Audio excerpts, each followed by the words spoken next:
Welcome, everyone. Thank you so much for joining us for the second installment of Alumni Conversations. My name is Sonya Donaldson. I am the director of the Lee Hagen Africana Studies Center and also the coordinator of the African and African American Studies program at New Jersey City University. I'm really excited and honored to welcome to the conversation today Alethea Gibbs.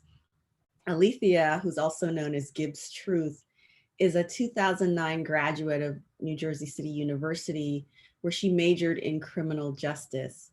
She's the author of the book, They Don't Hear Her Cries.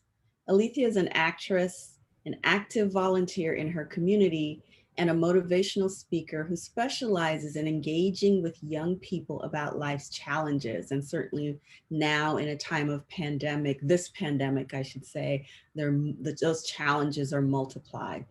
So she helps them cope with difficult situations such as bullying, domestic violence, and suicidal ideation.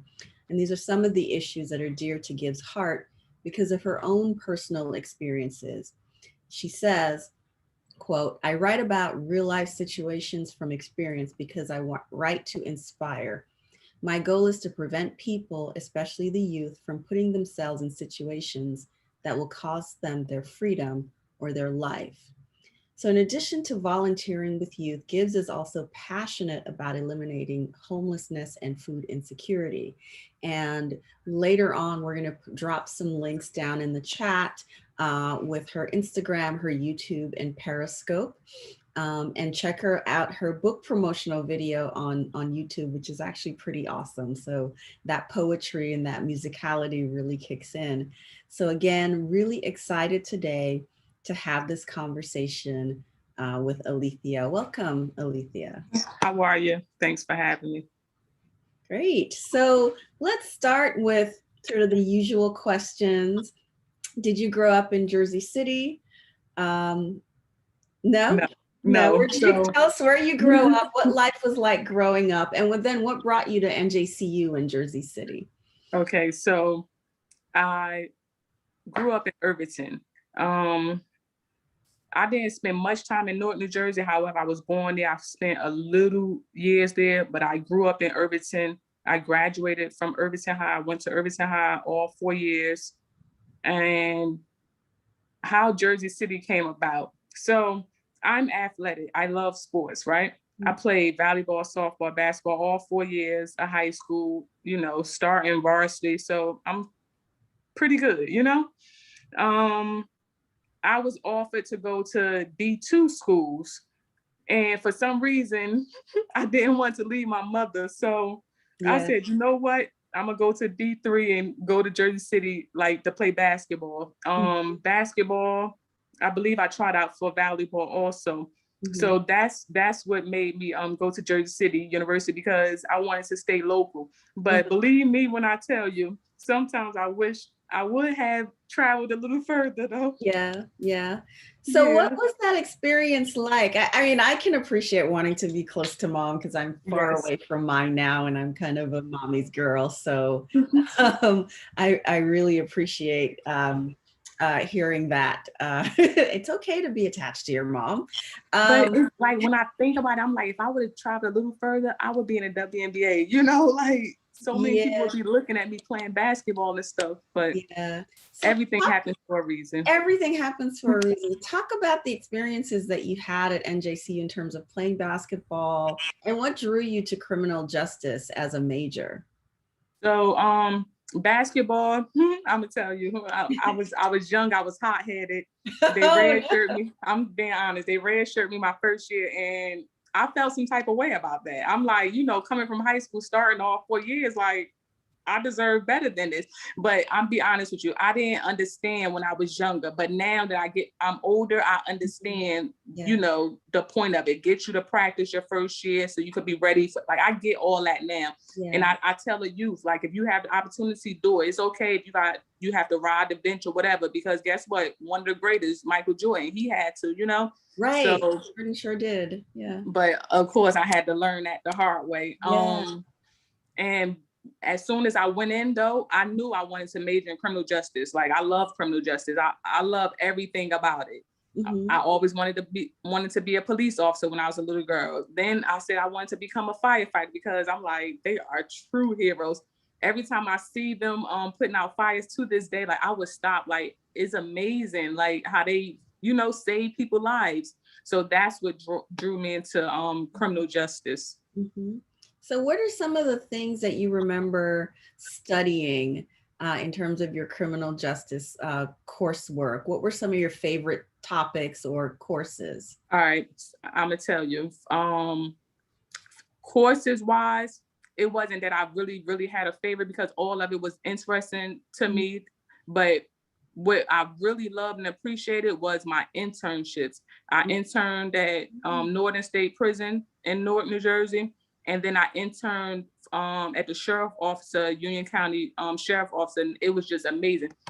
I really liked the Sheriff Officer even more because I did the crime scene unit. I watched, like, it was just amazing.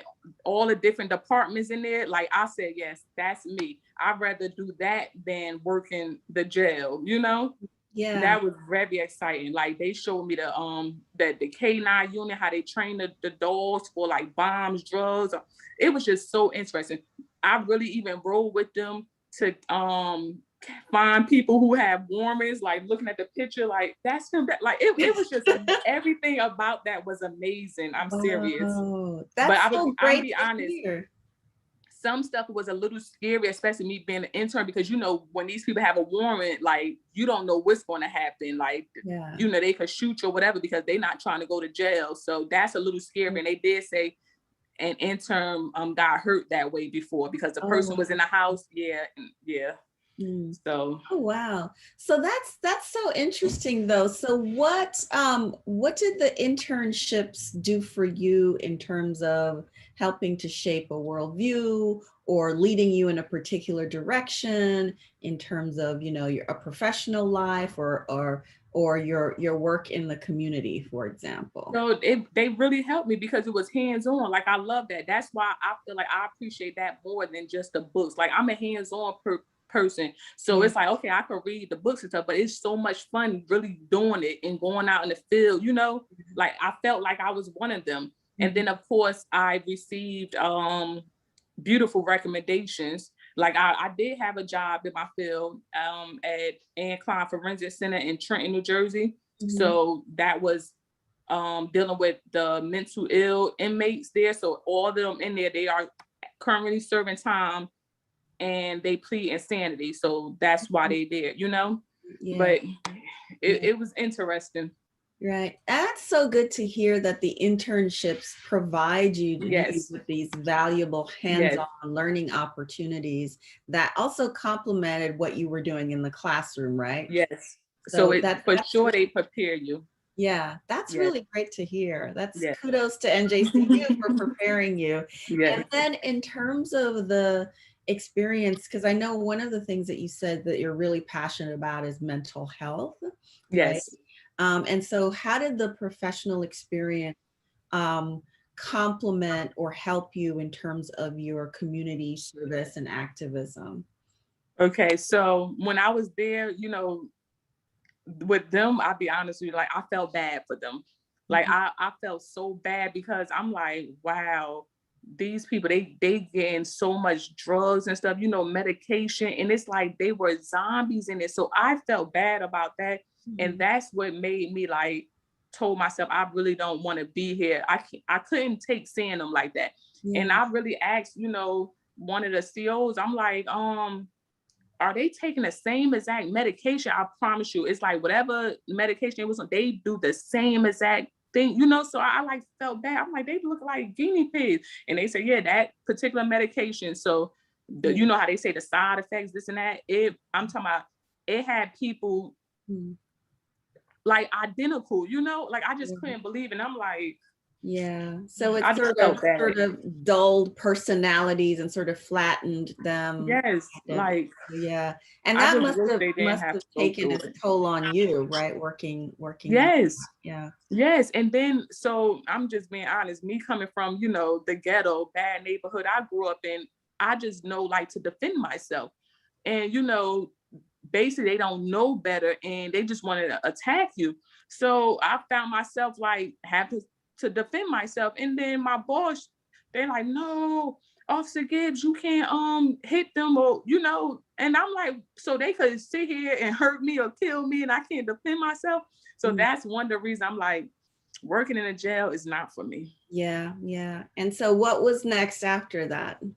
So as far as like, I'm gonna say my major, I did a lot of like security work.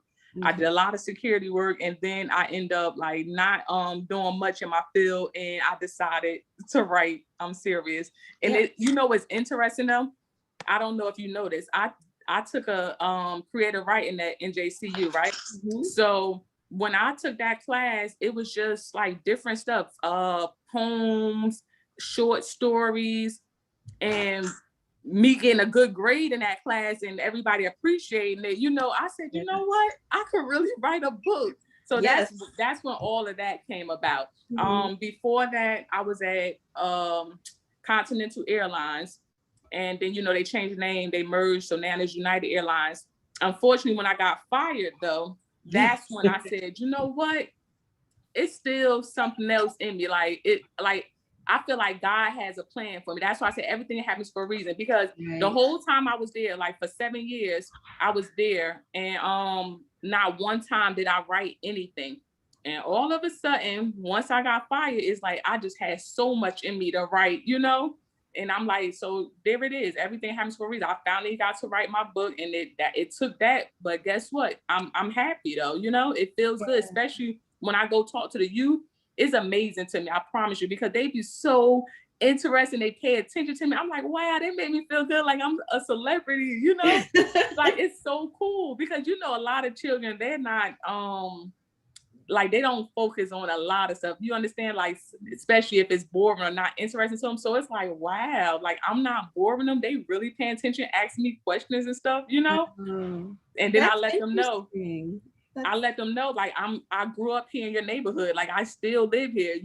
One day after school, you'll see me walking down the street or something. So that really was nice to them. Oh, that's great. So take us back just a little bit before talking to the kids, where you mentioned that you took that one creative writing course and it pretty much shifted everything for you. I'm so excited and happy to hear that, especially teaching in the English department here. Yes. Do you remember who taught the course and what were some of the things you did in the class that kind of shifted that? I would have to look at my transcript to really see, her name. Yeah. So I'm not 100% sure, but I know I need to know that. In case was it Dr. Junta? I just can't remember right now. It was. You want me to go get my transcript? I have them though.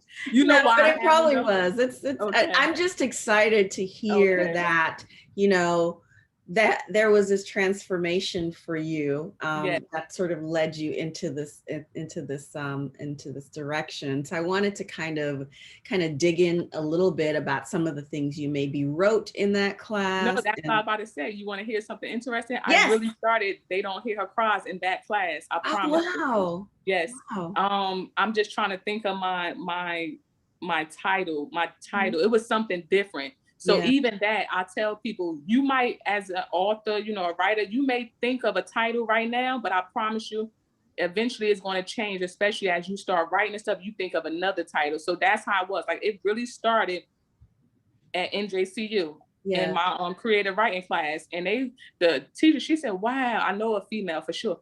She said, wow, you full of stories. I'm like, well, basically this is my life, there's a lot of truth to this. Yeah. And I'm serious. That's where it started. It started as a short story in there, and everyone, they appreciate it. And then I said, you know what? Let me work on this a little more. And I could possibly publish a book one day. And that's how it happened. That's great. So tell us a little bit about They Don't Hear Her Cries. What is the book about? And then we'll also talk a little bit, so just give us a quick synopsis and then talk a little bit about the process of writing that book, given that you said you had time after not being employed. Okay. Yeah. So basically it's about fatherless child, even though I know people don't like to use that term because they're like, at the end of the day, you have a father, which is true. It takes mommy and daddy, I understand that. So it's about a child living with an absent father. Her father isn't in her life. So the reason I wrote it, because to this day, a lot of children are growing up without their father.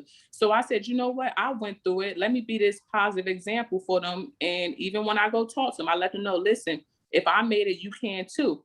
And a lot of times, like when I do workshops or talk to the youth, they have mommy there, grandma. And I say, look to the left of you, look to the right, look who's there, mommy, grandma, auntie. So focus on them, focus on people who's in your life. Don't worry about who's not in your life, because unfortunately, daddy may never come.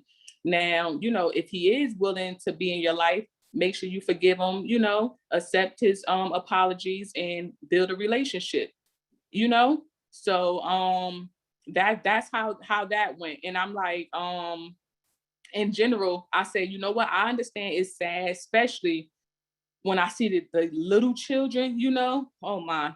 Because I'm gonna tell you, one of my nieces, she was sad about her father. And she said something to my sister, and I felt some type of way, And I said, just hearing that from my little niece, she was really young at the time.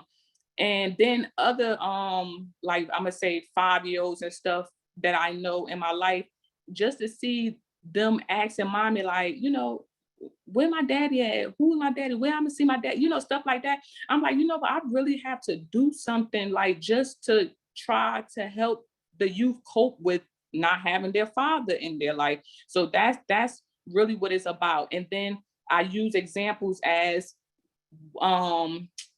how children vent or whatever in negative ways because they lack that love and attention from their father. So I show different examples and let them know, like, listen, it's easy to go down this route and sell drugs, be a gang member, be promiscuous, but you don't have to, you could do other positive things. So that's really the message in my story. And I'm like, I really want the youth to understand that. And I want them to know it's not their fault that isn't in their life.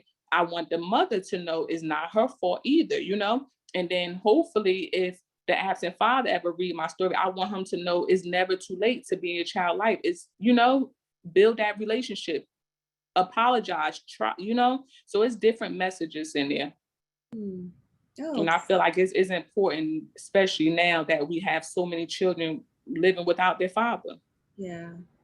And it's really important to see those different role models, right? So, yes. So male adults as well as men, as well as women in children's lives, sort of modeling yes. Care, right? And yes. love. Very, very important. Oh, wow. So you mentioned that this started as a short story in a creative writing class. yes. And can you talk to us about the process of going from a short story to writing a full-on novel? What that process is like? How long did it take you? And so on. And then to eventually getting published or publishing it. Yeah. Okay, so when I started, the creative writing class in JCU, it was just a few pages. And for the longest, like, I always been interested in poetry. So I had little poetry and all that. And then as I studied my craft a little more, that it took that, I promise you, I'm gonna tell you, because it's no secret. Like, I first published in 2015. And yes, I made a lot of mistakes being a new author because I didn't know a lot, But then I had some people who really care and was honest to me and let me know, like, you made a lot of newbie mistakes. Like, you need to really take your time to study your craft. And, they gave me different tips. And I'm going to say shout out to Nini Capri, because she's an amazing author and she really was honest with me and, helped me get to where I'm at, basically, because I'll be honest, other people knew, but they didn't tell me. She was the only one to tell me. So for that, I respect her. And I make sure I tell other people it's important to study your craft, especially with this modern technology and this generation. You know, you can easily go YouTube it, how to write a book.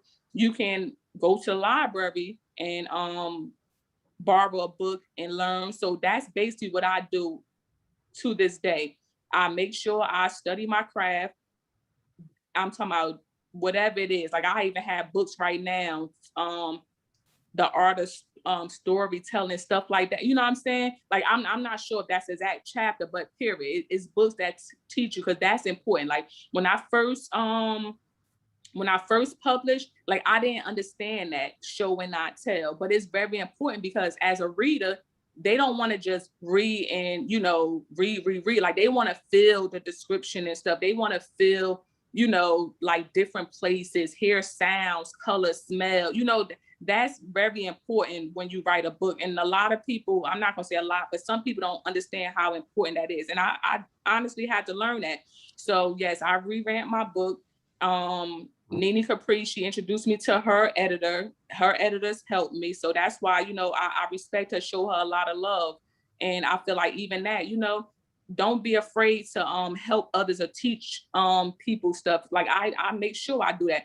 It's sad, like some people, they want to charge you so much for free information, but I do my best to just share free information. And I'm for sure it's important to study your craft, whether you go buy a book from Amazon, borrow it from the library, YouTube, or whatever. It's very important. Also, it's important having an editor, because from the beginning, I had a lot of fake editors. Like you have to be careful with that. Everyone isn't an editor.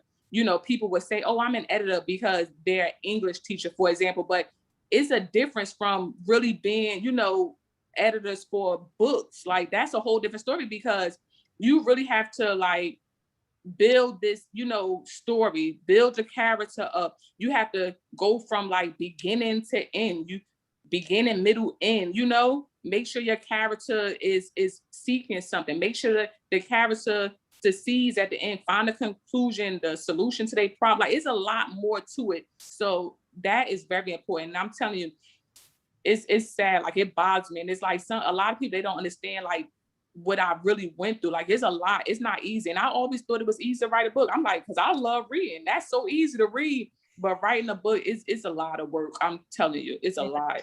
Yeah.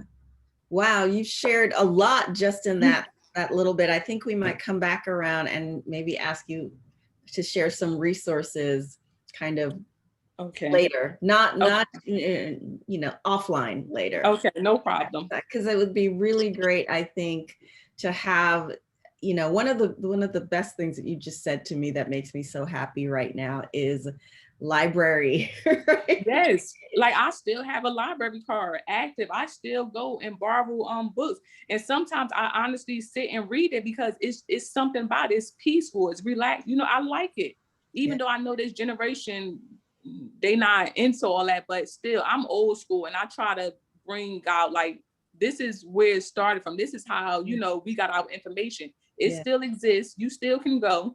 Yeah. And there's something about touching the physical Yes, I love it. Turning pages. That's I different love it from like scrolling, right? Yes. Yeah. Because people, you know, that's one of the questions they ask. What do you like better? Paperback or ebook? I promise you, I love paperback. I love it. Like all that you said is something about turning the pages. I love it. Yeah. Oh, that's great to hear.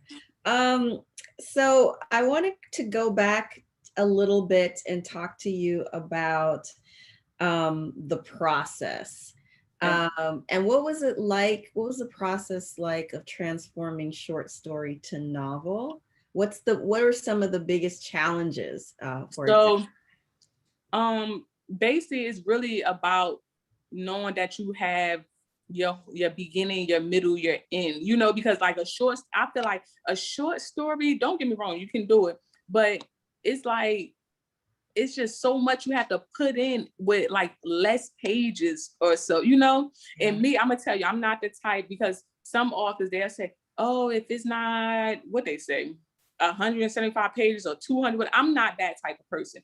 my thing is, as long as your story is fully developed, you know, hey, if it's 100 pages, 150, it is what it is. Because me personally, I don't like when people drag stories. Like, honestly, I love a standalone. I'm not a series type of person, because some of these authors, like, they get greedy, they go crazy. It's like, okay, you could have ended that book at part 3. Why do you have part 5, part 10, and so on? Like, it's just too much. Yeah.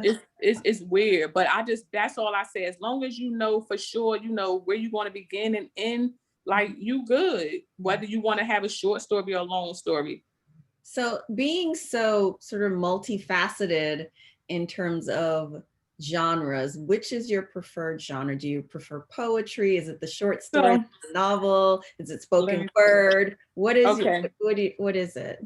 So I do enjoy poetry. I really do. I enjoy poetry. But my favorite genre, believe it or not, is self-help, because I just love to learn. Mm-hmm. Like, I'm not even crazy about urban fiction, only because I feel like a lot of times it's the same stuff. Like, of course, mine is similar, but at the end of the day, I feel like I have a lot more messages. And if you notice, I don't have no sex in my book at all. And I'm not going to write about sex, because I feel like, please, I could go read a porn or something, if that, you know, like, that's just not me. Not knocking anyone, but that's just how I feel. So yes, self-help and like biographies, because I love, you know, true stories and stuff. Like, that's it. I'm telling you.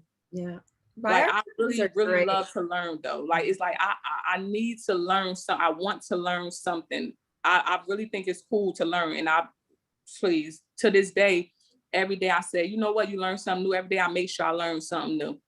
Yeah. So you're an advocate of lifelong learning. So it doesn't just end with NJCU and getting that degree that says you've graduated, but it's important to continue the process of learning and growing. And I love the way that you are also so multifaceted in terms of the kinds of genre that you sort of hop around in your work. You know, it was interesting, right? Since of course I'm a criminal justice major and stuff, and I watch true crime on TV and stuff. Like, I love all of it, but I didn't read true crime yet. And I'm told that's one genre I have to read, like, this year, because I know I'm going to love it. I just didn't really take the time to, you know. Yeah. But that's interesting. That's interesting. I also think about the way you talked about your interest in forensics. Like, you got really excited talking about it's interesting. I love it. I really do. I promise you, like, I'm telling you, like, I watch Law and Order, NCIS, like, I watch everything dealing with, you know, and it's just so interesting, like, just how they do the fingerprint. Like, even I did that at the oh wow, the fingerprint and all that. Like, I'm telling you, that was amazing. I feel like, even though it's just an intern, that was my best job, you know. But yes, I love it. It's exciting. From even how they get the blood, like, I love it. It's awesome to me. That's great. Yeah, so I think, you know, in the next year or so, we might be looking for your own true crime book coming out. Probably, you never know. But for sure, I told myself, because I say it all the time, if I can't teach you nothing about being an author, I guarantee I can teach you what not to do when writing your first book, because I feel like I made like every newbie mistake. So I'm thinking about writing a book like that for sure. Oh, that would be great. That would be great. Yeah. Yes. Actually, that I think, and then we'll have you back to talk some more about these newbie mistakes. And you can have me back for my children's book too, because I honestly plan on publishing that this year. And that's going to be about racism, because racism sucks. I'm serious. Yeah, it really does. Yeah. And I'm gonna tell you one more thing. The reason I want to write a children's book. So, well, I wrote it already. I'm serious. I wrote it. I paid my editor and all that. It's already edited. I just have to hire someone to do the illustrations. But like, I go to like preschool and stuff and read to the youth, and I'm always reading like Cat in the Hat and stuff, you know, Dr. Seuss. And I'm like, I want to read my book to them one day. So it's going to happen. I'm going to read my children's book to them. Yeah. And hopefully we'll see a bigger shift in terms of having more writers of color, more Black writers in these classrooms, right? With the books, like in the last few years, we've had so many children's books that have been sort of emerging, right? And still, Yes. it's only a tiny fraction of the children's book market, which is the sad thing. So absolutely, you know, the more authors such as yourself who are heading in that direction, I think the better Yes. will be. I'm excited about this children's book now. So Yeah, I'm you're excited. also joining the ranks of Toni Morrison, who Yes. also wrote children's books. Yeah, so this is great. This is awesome. Amazing author. Yes. Yes. I'm telling you, Yeah. it's going to happen.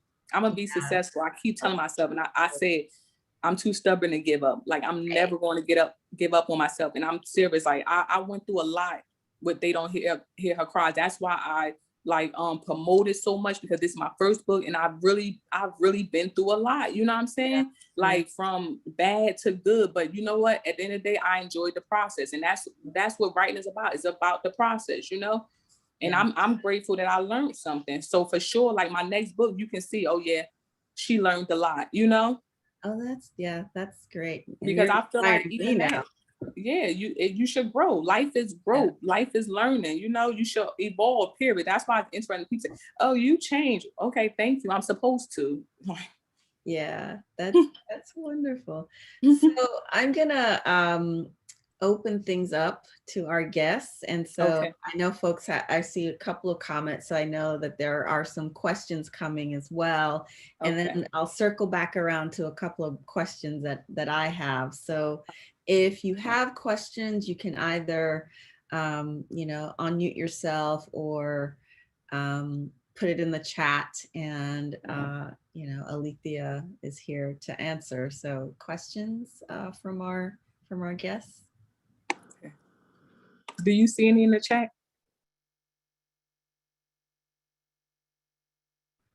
Do I?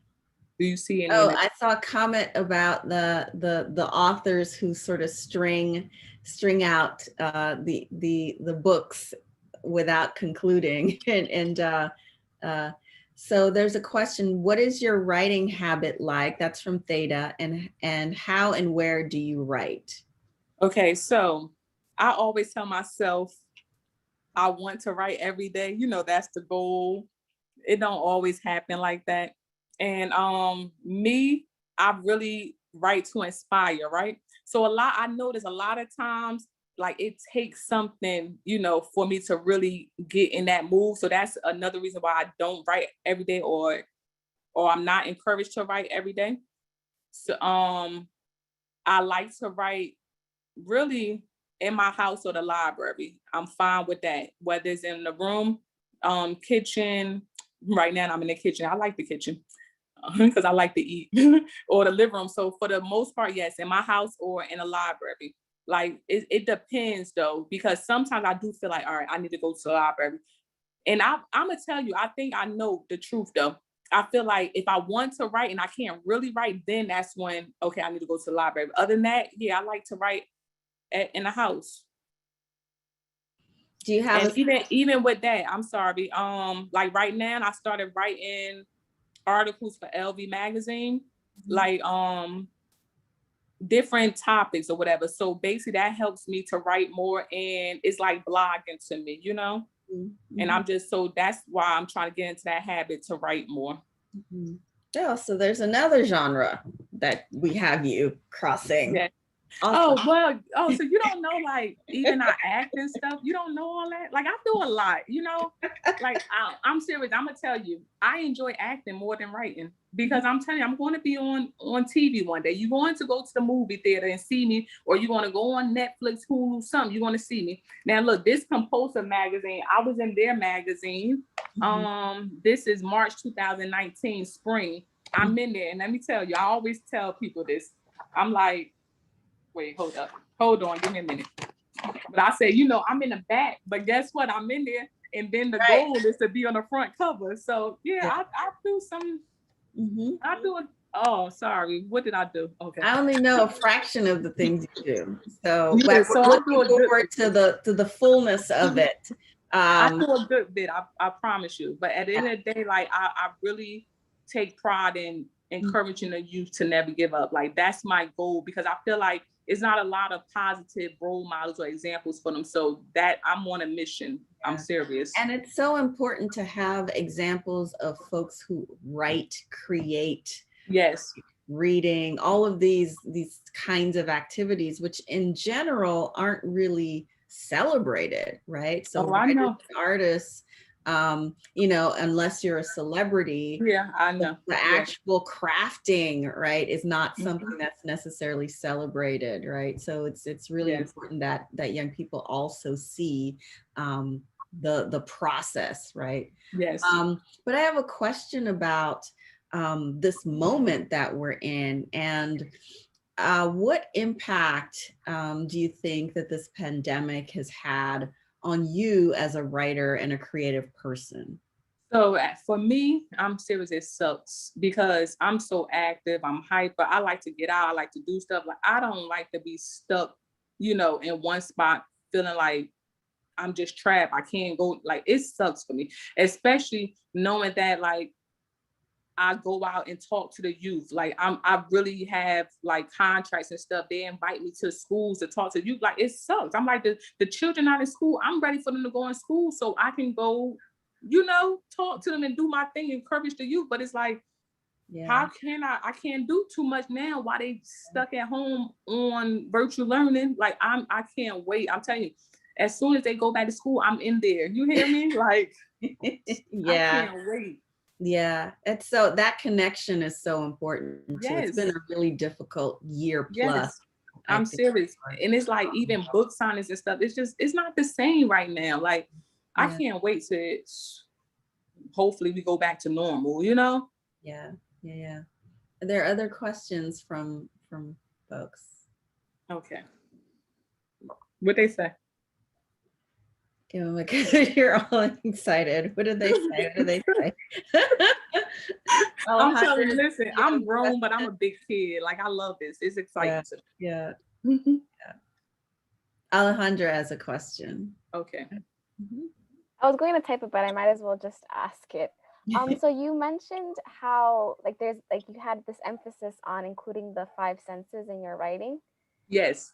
So like as a creative writing major as well, I'm starting to also learn how to incorporate the 5 senses, but I tend to overwrite and kind of, it's a little bit difficult sometimes explaining myself. So how do you approach incorporating the 5 senses? So even that, like, I don't really like to say you overwriting because some people do feel like that they give too much detail, but I honestly feel like it's good. It's best. Like even me, I'm going to start giving more details just so you can really feel it that much, you know, because like it's some books I read and it's like, for example, boom, like I jump, like I'm so into it, like I like that. So that's good. That's good. And that's exactly what I was talking about, the 5 senses. You have to have that, and you're right, it's important for you to have that. And I feel like as long as you master that, I'm telling you, your readers, your audience, your readers, they're going to love your stuff. You need that. It's very important. Yeah. I'm serious. I think, Alethea, you're making a distinction between incorporating the 5 senses and sort of overriding the descriptive, which is a completely different thing, right? So the 5 senses can create a kind of context, a mood, a feeling, without being overly descriptive at the same time, right? Yeah, well, you're right. But I just noticed like some people, I don't know, like they pick on themselves when they do that, you know, and I guess I don't want people to think like it's too much, you know, because some people really appreciate it, you know. But yes, it is a difference from the description and the 5 senses. But the 5 senses, I'm telling you that's important. Your readers, like, they want to, I don't know really how to explain it, but they want to take that journey with you, you know, like they want to feel like they're a part of the story, or they know it, they in it, you know. So that's why I'm like, it's really important though. I know it's important. Part of the reason I wanted to have this conversation with you is that I think sometimes— You're welcome. I see Alexandra. You're welcome. I think sometimes for a lot of young people, or just people writing in general, they think, oh, you know, in order for my work to be real or legitimized, like I need a big book contract and I have to be the celebrity. No. When in fact, self-publication is so much a part of the history, right? Yes. Of people of color, Black folks in the US. That, can you talk a little bit about why it's important to do this work, even in the context of self-publication, without having to wait to be sort of picked? But see, and that's how I feel. I feel that's why it's important and we should do it, because now guess what? If you sitting there waiting for them to pick you and you getting a book, a publishing deal and stuff, it's like, that's discouraging. You may give up on your dreams, but now that you can do it, go ahead and self-publish. Now, while you self-publish, guess what? Your book may reach them, and then now you're really going to get a publishing deal that much faster. So I recommend everyone, start off that way, at least self-publish.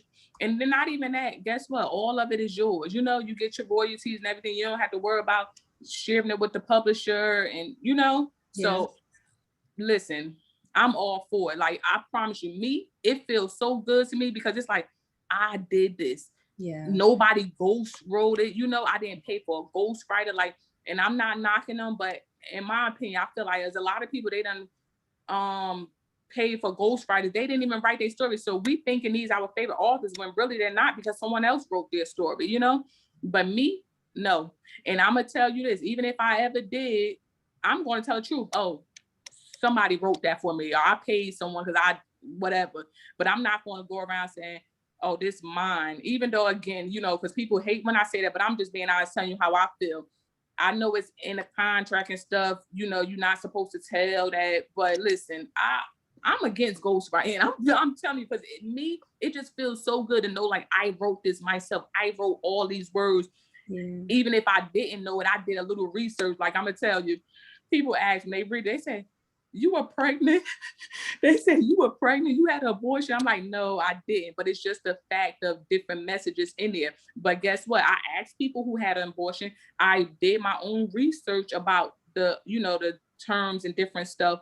And I know from experience, like, people told me they regretted, they wish they didn't have it, because to this day, they think about how old their child would be. They every time the birthday come up, different stuff like that. So no, I never was pregnant, but it's just interesting. But I'm like, you know what? I'm happy they read it. At least I know they read my book. Yeah. So even in the context of writing the experiential, you did the research around the experience. Yes, because even that, you have to do your research, and that's just my thing. I don't like when people just make up anything. I'm just saying, it's like, at least have some kind of understanding. What if you don't ask the person, because then it's going to be like, all right, no, that didn't happen. But let me say this though, because some people swear stuff in my book didn't happen. Listen, in real life, yes, even to this day, I talk to a counselor. I see a psychiatrist, especially more now because of COVID. It's just too much. But guess what? Nothing is wrong with me. Nothing is wrong with anyone who decides. And I even encourage people that, especially us as Black people, like, we done been through so much. It's important for us to go get that professional help, So one of my psychiatrists, I promise you, I after the session, I really used to pay her, and she'll give me my receipt. And people are like, no, that's not real. You get the receipt from the reception. I'm just like, well, I'm telling you, this happened to me in real life. That's how we handle our transactions. I paid her, and then she gave me my receipt. So it's just interesting because some people be like, oh, that's fake, that ain't happened, but what happened in real life, Yeah. So I'm glad that you kind of segued into this because one of the things that we talked about is the importance of mental health, right? Yeah. Yes. And so I'm glad that you mentioned how important it is for Black folks to get mental health help, right? To see a therapist. Can you talk about how you go about destigmatizing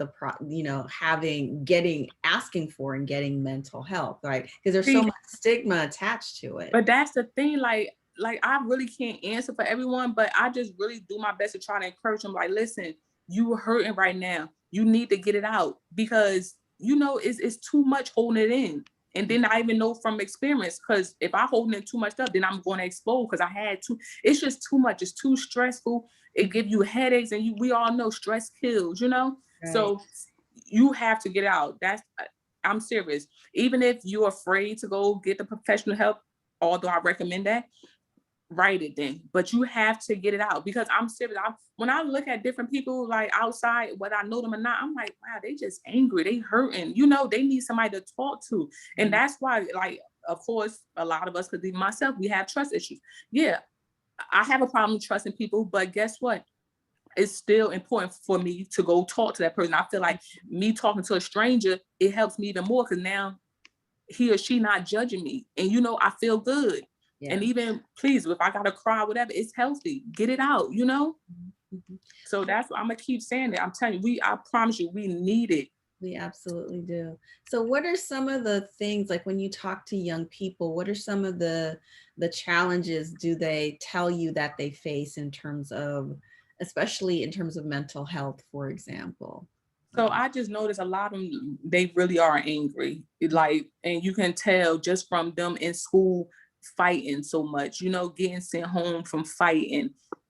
Some of them, I'm not trying to be funny, and people don't even understand, and this is why in my story, I just show different examples of the way people act out, for attention. All of that is a sign, because now you being a class clown, you need that attention. You're not getting the love and attention from home. So now you want to go to school and be the class clown. You want to go pick on people, make jokes because something you're going through. And, now you want to try to be the bully, even, I can't stand bullies. I have another story, and I did that one, not edited, but it's about bullies and stuff. That's going to be a children's book.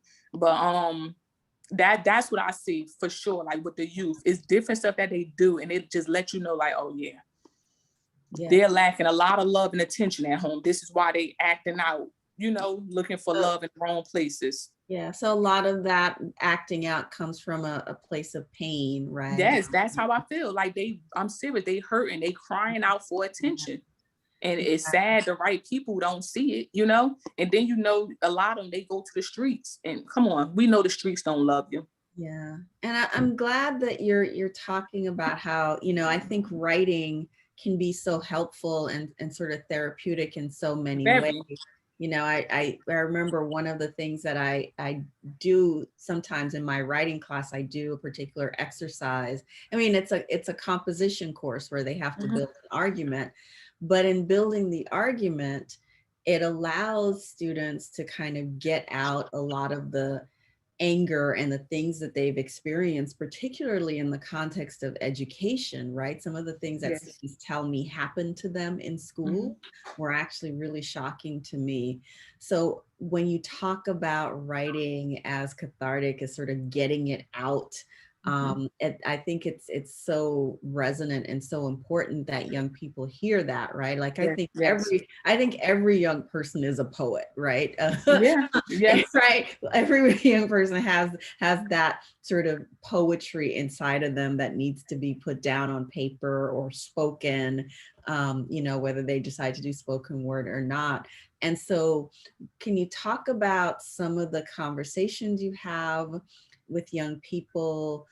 Do you talk to them about writing and your work and sort of? So like a lot of times when I go to class and I ask them, I'm like, what do you want to do when you get older? Like me personally, like I love sports. I enjoy writing. I enjoy reading. So then I ask them like any sports, and then they get excited when I tell them, my skills and stuff. And then I'm like, for the ones who want to write, I'm like, did you start? A lot of them, they say no. I say, well, you have to start. And I know it sounds so cliche, just write, but it's the truth. If you never start writing, you're never going to complete your book. You know what I'm saying? Like you have to write, you have to start in order to finish. So you all day long, you keep on saying, oh, I want to write a book, but you didn't take the time to at least write a word, a sentence or whatever, So I encourage that a lot. I said, you have to start, just write. Even, the youth, they love music. And that's one of the reasons why I wrote a song for my book. And when I tell you, they love it. So I go there, I bring my speaker, and they hear my song. They like, wow, you wrote that song? that's you rapping this, you know? And I I'm love like, the song. I love the song. I remember you were thank you. surprised that I found the song. It's Yeah, on I couldn't YouTube. believe If you it. go on YouTube, check out the song.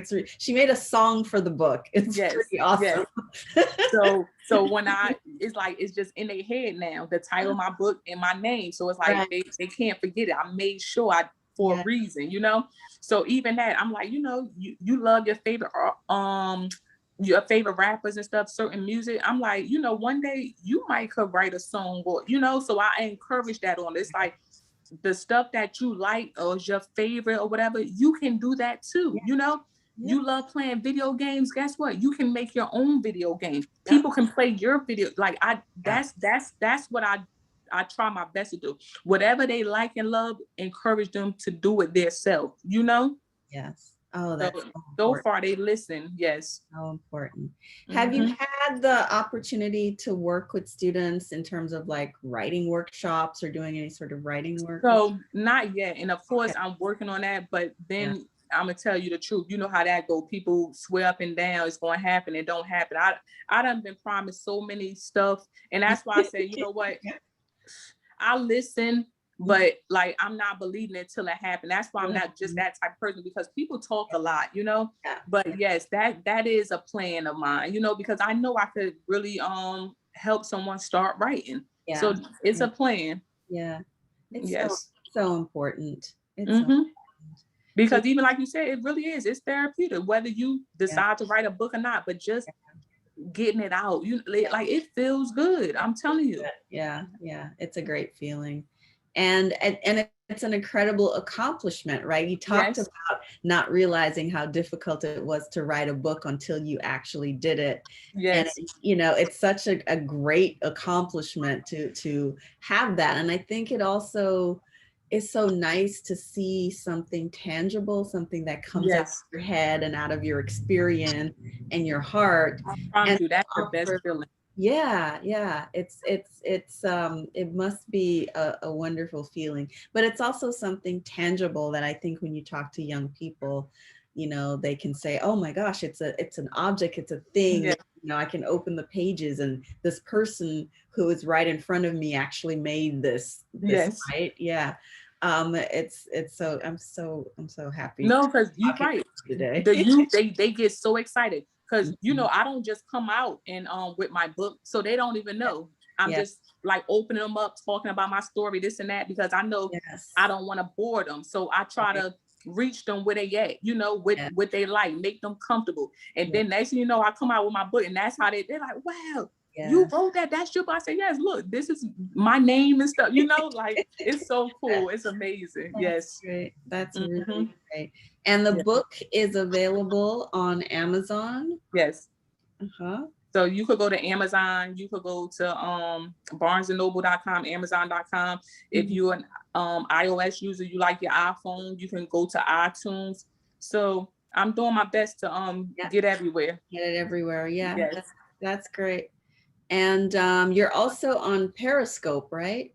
Yes. And I need to go on there like soon, because I promise you, I met a lot of people there. Like, I received a lot of support, even though I like Facebook, but I received so much support from Periscope. I'm talking about, it's some people they purchased 10 books at a time, you know, just to give to like teenagers and stuff. So for anyone who's out there, entrepreneur, whatever you do, Periscope is really a nice platform to get yourself out there. Like people, they really do support you. I like it. Yeah, it's a community-oriented, creative community-oriented space. Yes. Nice. Yes. It's great. I like it. Great. Any other last questions? We've got a few more minutes with Alethea before we wrap up. I just wanted to say, I'm sorry I'm late. It's so inspiring to hear you talk about writing, and it's so cool that you're doing more than one genre, you know, that you're doing children's books too. And when you were talking about the anger, you know, that we have, it's not the same, but it made me think about these two books that I bought for my daughter when she was really little. Because they go through a biting phase, and the books were so simple, but you know, in thinking back, were there any children of color in those books? I don't have them anymore, but I wonder, you know. Okay, And yes. the one book was just called No Bite, and the other book was called No Hit. And you know, like I used to have to read that with her to just like reinforce the Yes. message. And But that's cool because I'm sure she learned not to bite or hit, right? yeah, practicing on mommy. But Oh boy. but yeah, just even, you know,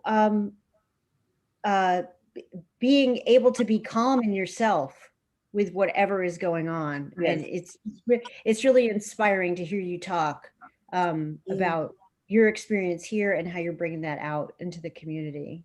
Yeah. Yes. Yeah. So the other thing that I wanted to ask you is you talk about the meaning of your name, Alethea, and can you talk about how you sort of use that meaning in the course of the work that you do, and especially with young people? Okay, so yes, so Alithea means truth. And believe it or not,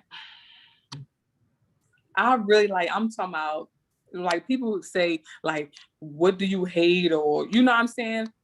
That's what bothers me. Like a lot, I don't get me wrong. I like people. Let's say that. I don't want people to think I just hate them, because I do. I say it a lot. I'm like, I don't like people. But then I had to change it and say, I don't like a lot of people. But the reason I don't, because a lot of people, they lie so much and it just bothers me. It's like, why are you lying? They'll lie about their simple stuff, their name, their age. Like, just tell the truth. Like, the truth will eventually come out, you know? But so that's why it's like, when I looked it up one day, I'm like, wow, Alethea means truth. And I'm an honest person in real life. Like sometimes I'm too honest, like it gets me in trouble, you know? But that's like, I just take pride in that, like being honest, especially again to the youth. I don't know. I'm so concerned about the youth, because at the end of the day, like, they're our future. We're gonna have to, you know, count on them. So it's like, I know the importance of starting when they're young, you know? So again, I just like, just tell the truth. Tell the truth. And Yeah. I say, and me being an example, they see I tell the truth, guess what? It'll rub off and encourage them to tell the truth. So that's why I'm just that person, you know? So radical honesty, that with the Yes. purpose of helping young people. Yeah. Oh. Like, it's a little scary in my book, because they believe everything. I'm like, no, not everything. Even my mother, she said, now you got me looking like I'm a hoe, I'm this and that. I said, no, Mom, it's just a book. Not you, Mom. It's And fiction. Yeah, I said, I just had to, you know, add a little, you know, Right. fiction in it. Exactly. Yes. So, and I'm like, no, I never killed nobody in real life, but it's just the fact that, you know, that happens, you know? And I'm like, the people that go through that, like, they can relate to that. So I had to do my best to make it like realistic and relatable, you know? But I'm like, don't believe every single thing is the truth in it. You're like, it's not me. Yes. But it's, you know, it has elements, right? Of, Yes. of the, It's like, yeah, like stuff I went through, or stuff I witnessed from like family or Right. friends or whatever. You know, like my sister, she don't mind. It's okay. She used to be the gang member, you know, and thank God for her children. She changed her life around. She's, you know, amazing person now, you know. Yeah. So even that, I get like some tips from her, and she said all the time, like she had no reason doing it. She wished she never did it. And even her, she tell people it is not cool. Don't, you know? Yeah. So lots of lessons learned. And I think Yes. the book offers the opportunity to kind of, you know, learn, right? Yes. Through these. And that's how I feel. Like, me in real life, like, I learn from my own mistakes. I learn from others. So I'm like, you know, learn from these characters' mistakes. Yeah. You know, like, they did it. You don't have to. Right. Yeah. Oh, this is great.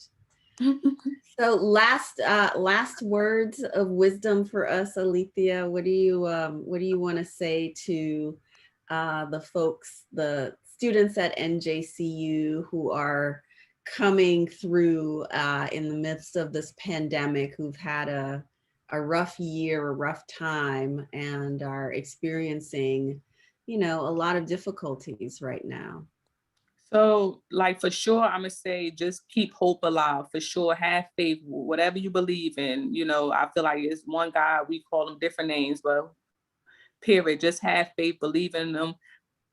Prayer changes. I mean that. I know it from firsthand. You know, if you feel weak, get down on your knees, pray. Go seek help again, professional help if you need it. No matter what, never give up on your dreams. Like, I'm gonna always say that, because I feel like as long as you have those dreams, guess what? You're going to accomplish it, you know? Like, even I tell myself, like, my dream car, even though I know people like, oh, that's it. My dream car, a Ford Mustang. I love it. It have to be a drop top. But guess what? As long as I know I have this dream, it's going to happen. I'm going to get my car one day. So that's why I say just keep a hope alive, keep faith alive, keep praying, and keep dreaming. Never give up on your dreams. It's going to happen one day. Thank you. Thank you. Gives truth, no lie.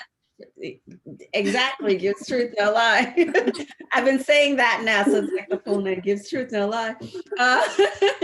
Thank you so much, Alethea, for joining us today and for taking the time to have this really important conversation. I really appreciate you doing this. I know it took us a little while to kind of get connected, but I'm so glad we did. Yes, thank you. I truly appreciate it. I'm honored, and if you ever need me again, I'm available. Absolutely, we're going to be calling you.